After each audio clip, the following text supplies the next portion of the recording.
До нового учебного года остается чуть больше 3 недель, и готовятся к нему не только школьники, учителя и родители, но и контролирующие органы. О готовности школ, о том, как правильно выбирать школьные товары и что предпринять в случае нарушений, мы узнаем сегодня у заместителя руководителя управления Роспотребнадзора по республике Натальи Борисовой. Наталья Борисовна, здравствуйте. Здравствуйте. Спасибо, что вы выделили время и приехали к нам в студию. Началась ли уже приемка школ по республике? Да, началась. У нас 1 августа уже в соответствии с графиком, утвержденным Межведомственной комиссией республики по подготовке общеобразовательных школ, началась комиссионная приемка образовательных учреждений по республике. А как проводится приемка в целом и каково санитарно-техническое состояние на сегодняшний день? Ну, в целом мы по республике имеем 651 общеобразовательную организацию. Данные организации, они все проверялись в течение учебного года, и в прошлом учебном году тоже мы их принимали. Да? В каждом районе создается межведомственная комиссия, в состав входят органы управления образования, органы, другие надзорные органы, да? И все они комиссионно объезжают населенные пункты, образовательные учреждения и смотрят все вопросы санитарно-эпидемиологического благополучия именно школьников, в том числе и проверяют выданные предписания. Это по ремонту школ, это по улучшению вопросов водоснабжения, канализации, текущий ремонт, капитальный ремонт, по обновлению нового технологического холодильного оборудования, по приобретению новой учебной мебели, и другие вопросы, касающиеся персонала. Это медицинский осмотр, это вакцинация сотрудников школы. Полностью смотрят весь пищеблок, чтобы в будущем, весь учебный год, все то необходимое оборудование технологическое, холодильное, оно было исправно, чтобы вся посуда была, чтобы поточность соответствовала, чтобы весь персонал был медосмотрен и вакцинирован, чтобы детишки наши в течение школьной зимы, школьного сезона, они кушали вкусную и полезную пищу. Говоря о цифрах, на сегодняшний день сколько уже школ принято и в каких районах? Пока с 1 августа у нас началась комиссионная приемка. График у нас до 25 августа, то есть до 25 августа все школы должны быть приняты. На сегодня нами обследовано 122 школы, из них часть не принята по тем или иным причинам. Все школы должны сдать анализы на питьевую воду. Мы проверяем микроклимат, освещенность, параметры освещенности. И на сегодняшний день в течение этого прошлого учебного года было проведено порядка 3000 замеров уровня освещенности, параметров микроклимата в школах, и порядка 1000 проб питьевой воды исследовано. А говоря об устранении этих самых нарушений, до начала учебного года осталось меньше месяца. Успеют ли они к 1 сентября? Мы имеем сегодня пока с районов 3 школы, это в Чурапчинском районе, в Хангаласском районе, которые не будут готовы к 1 сентября. И, соответственно, учебные процессы в этих школах начнутся в других приспособленных помещениях или в других школах. Это все держится на контроле, в том числе и Управление образования, и Министерство образования, и, соответственно, на нашем контроле также. Наталья Борисовна, в этом году некоторые населенные пункты пострадали от паводка. Много ли учебных заведений пострадало от подтопления? Да, к сожалению, у нас в 2 районах пострадали здания школ, они были подтоплены. Это в Усьмайском районе и в Верхнеколымском районе. Но сейчас по Усьмайскому району проводятся восстановительные мероприятия. Они должны успеть до 1 сентября, как докладывает Управление образования. А по Верхнеколымскому району, село Верхнеколымск, здание уже не восстановлено, и дети будут учиться в самой Зырянке, и подвоз будет проводиться автотранспорт. Возвращаясь к теме нарушений, как часто вы проводите плановые проверки и какие чаще всего нарушения встречаются в ходе этих проверок? Так, в общем, по постановлению правительства Российской Федерации номер 944, это конкретно проверки социальных объектов, образовательных учреждений, лечебно-профилактических учреждений. Проверкам подлежат они каждый год. Да? То есть мы в зависимости от того плана, который формирует формируется на будущий год, то есть мы сейчас формируем этот план на 2019 год. Мы берем порядка где-то 60-70% общеобразовательных учреждений на проверку, потому что другая часть, она была проверена в прошлом или в позапрошлом году, и были выданы предписания, и были проведены внеплановые проверки по проверке выданных предписаний. Говоря о теме питания, в последнее время контролирующие органы усилили работу на эту тему. Улучшается ли ситуация в целом и какова ситуация, опять же, в районах республики? Но сегодня мы охват горячим питанием школьников имеем 98-99%.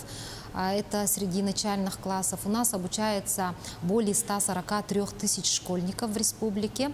В этом году также в первый класс пойдут порядка, по данным Министерства образования, порядка 15 тысяч школьников, первоклассников, да? И обеспечивается вот горячее питание. Горячее питание, оно обеспечивается в основном во всех вот образовательных школах, самими школами, да, то есть это сельская местность у нас, а в городе Якутске у нас работает аутсорсинг, то есть уже задействовано в организации школьного питания, бизнес задействован. Есть такие организации, которые уже больше 10 лет работают и занимаются организацией школьного питания, но есть и новички, которые пытаются заниматься организацией школьного питания и иногда, бывает, к сожалению, выигрывают на тендерах, определяются какие-то школы, а потом поступают, конечно, жалобы от родителей. При плановых и внеплановых проверках выявляются грубейшие нарушения санитарного законодательства. И были такие моменты, что мы отстраняли отдельных индивидуальных предпринимателей, например, в городе Якутске, отстраняли прямо от конкурса. Говоря о нарушениях у новых предпринимателей, у новых игроков на рынке, эти нарушения встречаются чаще всего преднамеренные, или они по незнанию закона, или по неполучении возможности какой-либо совершают эти нарушения? Это неграмотность конкретно, потому что кадры, как говорится, решают все, да? Они не подготовленные, не имеют высшего профессионального образования технологов, пищевого производства и общественного питания, и в соответствии с этим безответственно относятся к своему делу и пытаются только заработать на этом деле, накормив детишек простой только углеводной пищей, например, скажем.